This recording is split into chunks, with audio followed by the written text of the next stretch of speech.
Bonjour, j'espère que vous avez passé une excellente semaine et voici votre rendez-vous préféré, un grand moment de cinéma. Ou pas. Au programme de cette vidéo, Samba, The Loft, Monsieur et Trimo et Labyrinthe. C'est chaud ce soir. Samba. Si vous n'avez pas vu le film qui est extraordinaire, c'est que Tahar nous fait la pub Coca-Cola, donc bien je propose qu'il refasse 2-3 pas de danse. On est confronté à la dure réalité des sans-papiers, mais allégé par une dose d'humour plutôt balourde. Ben, c'est fait avec un peu de légèreté sur le ton de la comédie, mais ça n'empêche que ça reste très réaliste. C'est ce mélange-là qui est qui rend ce film pour moi beaucoup plus touchant et spécial en fait. Je trouve qu'il fait la force du film, c'est qu'il balance entre une histoire d'actualité assez dure, mais où on n'a pas un nombre, mais on a une personne. Oui, je pense que le film est bien vu pour ça, c'est que les personnages sont très humains. Elle est on ne peut plus caricaturale, donc il y a un moment où en fait ils font tellement des caricatures que ça perd de crédibilité, pour moi. Nicolas, j'ai un petit jeu à te proposer. Prenons un labyrinthe dans lequel nous allons mettre une vingtaine d'hommes plus virils les uns que les autres, jeunes quand même et fort musclés.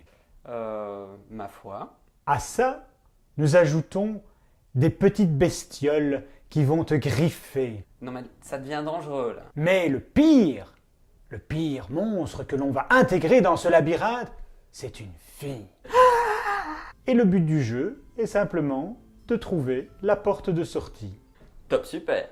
Nicolas, nous allons parler de The Loft, qui est le remake américain de Loft, la version flamande. Oui, par son propre réalisateur et co-scénariste. Oui, Eric Van Loo, qui ici a reçu une manne d'argent pour faire sa doublure. Oui, c'est ça. Malheureusement, il avait trop d'argent. Oui, il avait un peu trop d'argent. Ouais. Enfin, trop d'argent et pas assez. Hein. Donc un casting relativement pauvre, si ce n'est Mathias Connard.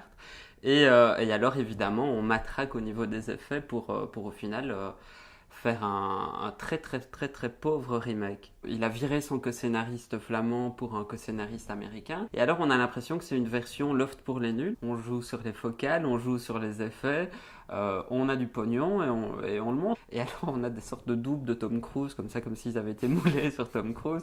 C'est assez affligeant. Tortue ninja, des ninjas.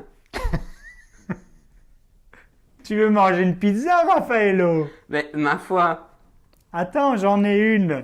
Est-ce que tu préfères mozzarella ou Hawaï?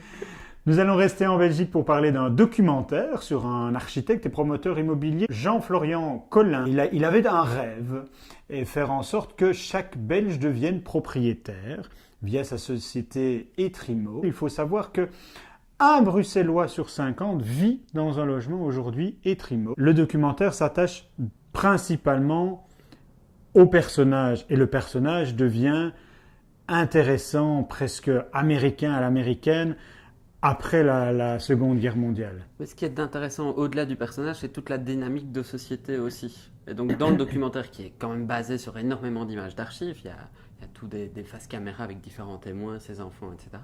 Ce qui sont souvent assez drôles d'ailleurs. On revit une pleine époque.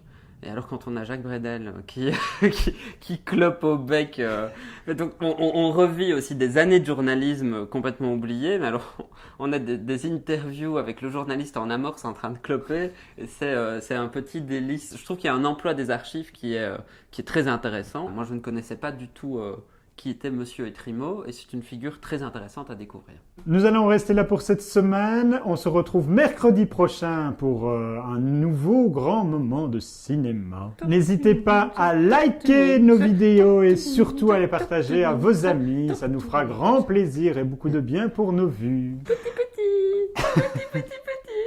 Oh la petite vue, oh la petite vue. Dernier film pour cette petite vidéo. Et donc il y a des petites bêtes qui vont te griffer. C'est un rôle de composition, j'ai envie de dire. Tourné à Anvers dans un bâtiment contemporain, bâtiment dont la façade est celui Au revoir.